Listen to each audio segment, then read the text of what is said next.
आज हम पढ़ेंगे श्री शिव महापुराण के रुद्र संहिता के पार्वती खंड का 28वां भाग। बाकी सारे भाग हमारे चैनल के प्लेलिस्ट में है, आप वहां जाकर सुन सकते हैं। तो शुरू करते हैं। हिमवान द्वारा शिव की बारात की आगवानी तथा सबका अभिनंदन एवं वंदन। मेना का नारद जी को बुलाकर उनसे बारातियों का परिचय पाना तथा शिव और उनके गणों को देखकर भय से मूर्छित होना।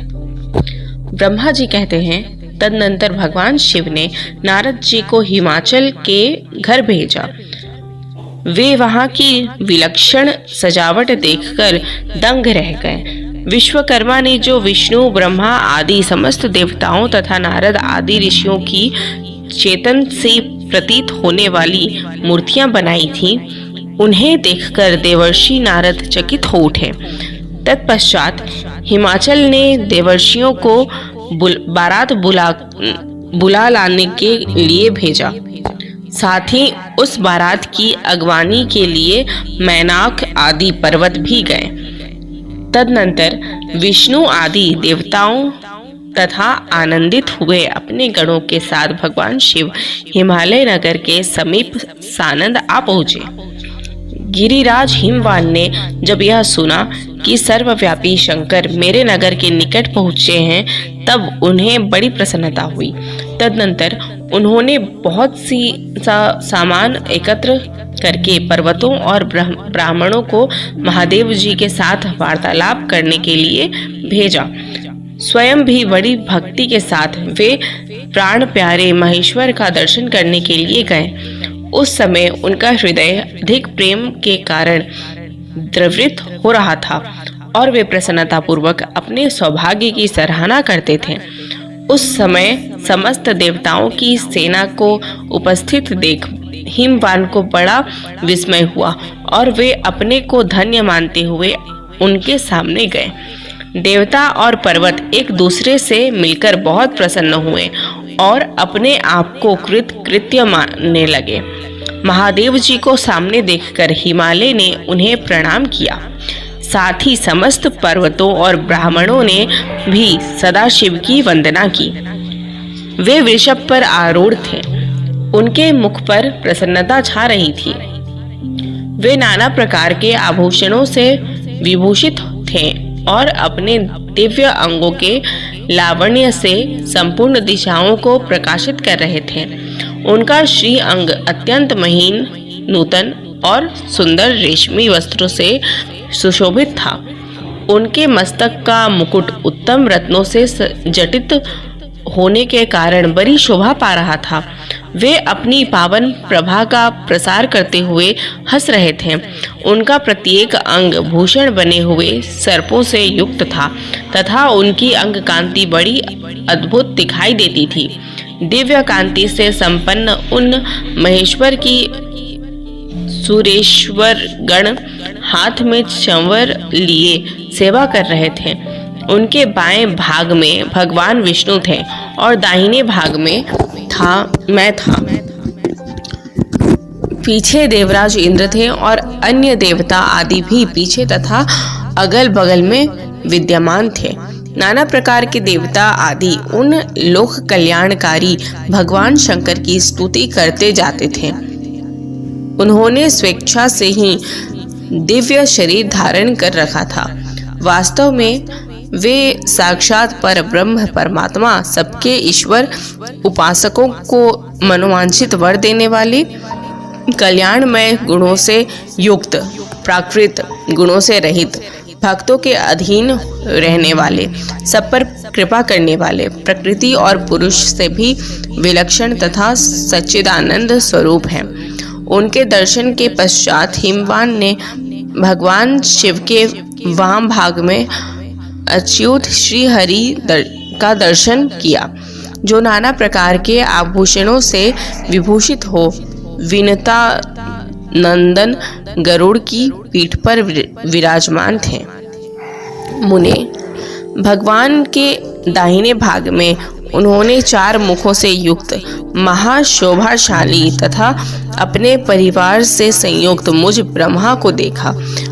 भगवान शिव के सदा ही अत्यंत प्रिय इन दोनों देवेश्वरों का दर्शन करके परिवार सहित गिरिराज ने आदर पूर्वक प्रणाम किया। इसी प्रकार भगवान शिव के पीछे तथा अगल बगल खड़े हुए दीप्तिमान देवता आदि को भी देखकर गिरिराज ने उन सबके सामने मस्तक झुकाया। तत्पश्चात शिव की आज्ञा से आगे होकर हिमवान अपने नगर को गए। उनके साथ महादेव जी, भगवान विष्णु तथा स्वयंभू ब्रह्मा भी मुनियों और देवताओं सहित शीघ्रता पूर्वक चलने लगे। मुने, उस अवसर पर मेना के मन में भगवान शिव के दर्शन की इच्छा हुई, इसलिए उन्होंने तुमको बुलवाया। उस समय भगवान शिव से प्रेरित होकर उनका हार्दिक अभिप्राय पूर्ण करने की इच्छा से तुम वहां गए। मेना तुम्हें प्रणाम करके बोली, मुने, गिरिराज के होने वाले पति को पहले मैं देखूंगी। शिव का कैसा रूप है, जिनके लिए मेरी बेटी ने ऐसी उत्कृष्ट तपस्या की है। तात, उस समय भगवान शिव भी मेना के भीतर के अहंकार को जानकर श्री विष्णु और मुझसे अद्भुत लीला करते हुए बोले। शिव ने कहा, तात, आप दोनों मेरी आज्ञा से देवताओं सहित अलग अलग होकर गिरिराज के द्वार पर चलिए, हम पीछे से आएंगे। यह सुनकर भगवान श्री हरि ने सब देवताओं को बुलवाकर वैसा करने के लिए कहा। शिव के चिंतन में तत्पर रहने वाले समस्त देवताओं ने शीघ्र वैसा ही व्यवस्था करके उत्सुकता पूर्वक वहां से पृथक पृथक यात्रा की। मुने, मैना अपने मकान के सबसे ऊपरी भवन में तुम्हारे साथ खड़ी थी। उस समय भगवान विश्वेश्वर ने अपने को ऐसी वेशभूषा में दिखाया जिससे मेना के हृदय को ठेस पहुंचे। सबसे पहले बारात के जुलूस में विविध वाहनों पर विराजित खूब सजे धजे बाजे गाजे के साथ पताकाएं फहराते हुए वसु आदि गंधर्व आए। फिर मणिग्रीवादी यक्ष, तदनंतर क्रम से यमराज, नित्रिति, वरुणा, वायु, कुबेर, ईशान, देवराज, इंद्र, चंद्रमा, सूर्य, भृगु आदि मुनीश्वर तथा ब्रह्मा आए। ये सब उत्तरोत्तर एक से एक विशेष सुंदर शोभामय रूप गुण से संपन्न थे। इनमें से सब प्रत्येक दल के स्वामी को देखकर मेना पूछती थी कि क्या यही शिव है? नारद जी कहते, यह तो शिव के सेवक हैं। मेना यह सुनकर बड़ी प्रसन्न होती और हर्ष में भर कर मन ही मन कहती, ये उनके सेवक ही जब इतने सुंदर हैं तब वे सबके स्वामी शिव तो पता नहीं कितने सुंदर होंगे। इसी बीच में वहां भगवान विष्णु पधारे। वे संपूर्ण शोभा से संपन्न श्रीमान नूतन जलधर के समान श्याम तथा 4 भुजाओं से संयुक्त थे। उनका लावण्य करोड़ों गंधर्वों को लज्जित कर रहा था। वे पीतांबर धारण करके अपनी सहज प्रभा से प्रकाशित हो रहे थे। उनके सुंदर नेत्र प्रफुल्ल कमल की शोभा को छीने लेते थे। उनकी आकृति से शांति बरस रही थी। पर पक्षी राज गरुड़ उनके वाहन थे। शंख चक्र आदि लक्षणों से युक्त मुकुट आदि से विभूषित वक्षस्थल में श्री वस्त्र का चिन्ह धारण किए वे लक्ष्मीपति विष्णु अपने अप्रमेय प्रभापुंज से प्रकाशमान थे। उन्हें देखते ही मैना के नेत्र चकित हो गए।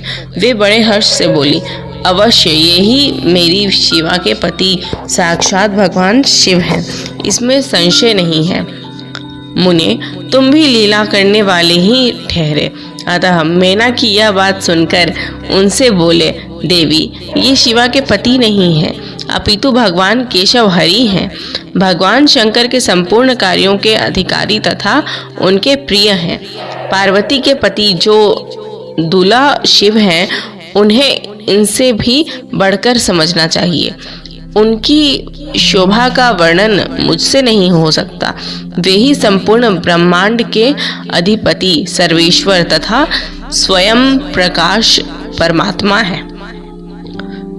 ब्रह्मा जी कहते हैं, नारद, तुम्हारी इस बात को सुनकर मेना ने उन शुभ लक्षणा उमा को महान धन वैभव से संपन्न, सौभाग्यवती तथा तीनों कुलों के लिए सुखदायिनी माना।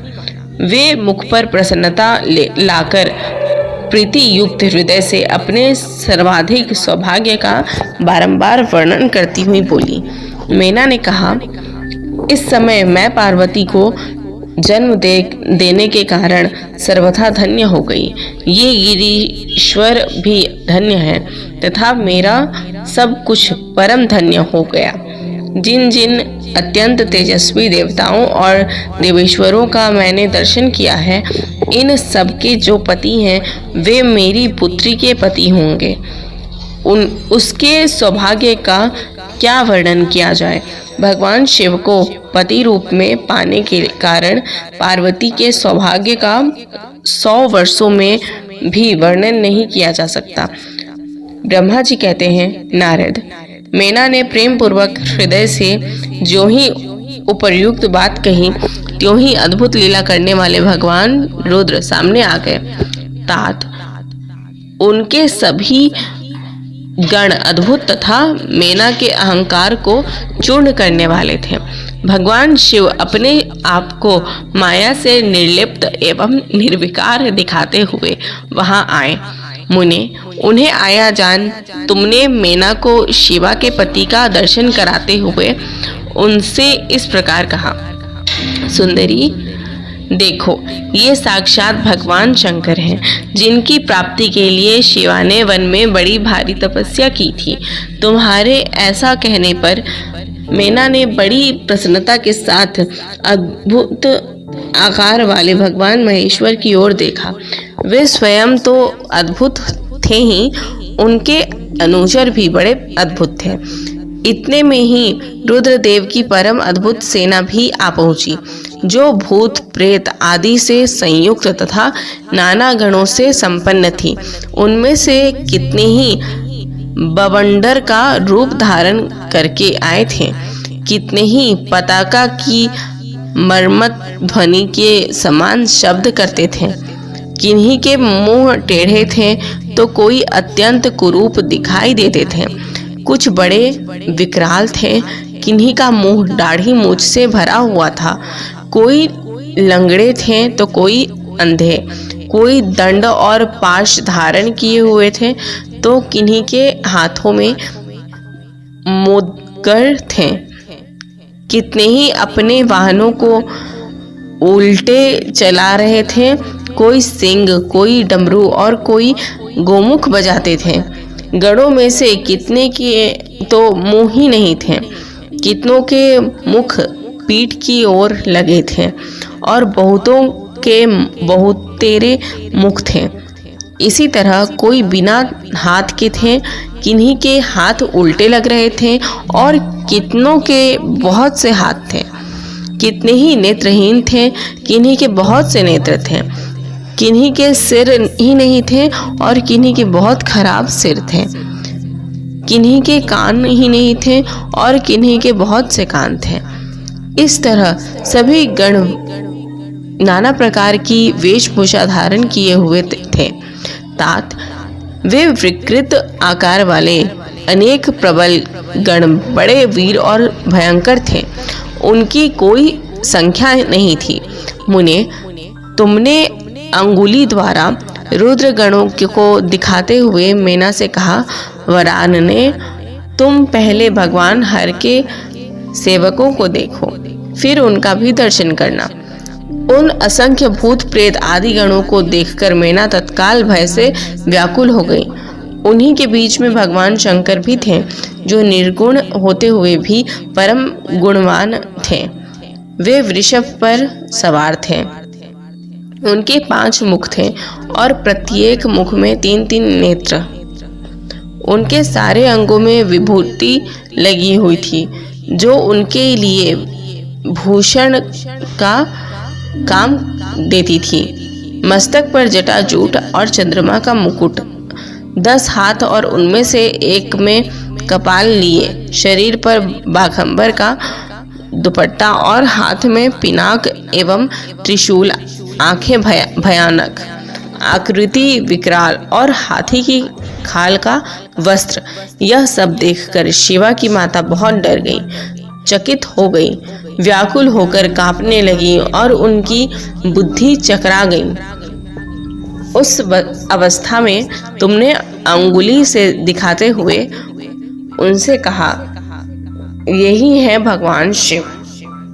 तुम्हारी यह बात सुनकर सती मैना दुख से भर गई और हवा के झोंके खाकर गिरी हुई लता के समान तुरंत भूमि पर पड़ी। यह कैसा विकृत दृश्य है। मैं दुराग्रह में पड़कर ठगी गई। यूं कहकर मैना उसी क्षण मूर्छित हो गई। तदनंतर सखियों ने जब नाना प्रकार के उपाय करके उनकी समुचित सेवा की, तब गिरिराज प्रिया मैना धीरे धीरे होश में आई। तो यहाँ पे हमारा 28वां भाग कंप्लीट होता है। धन्यवाद।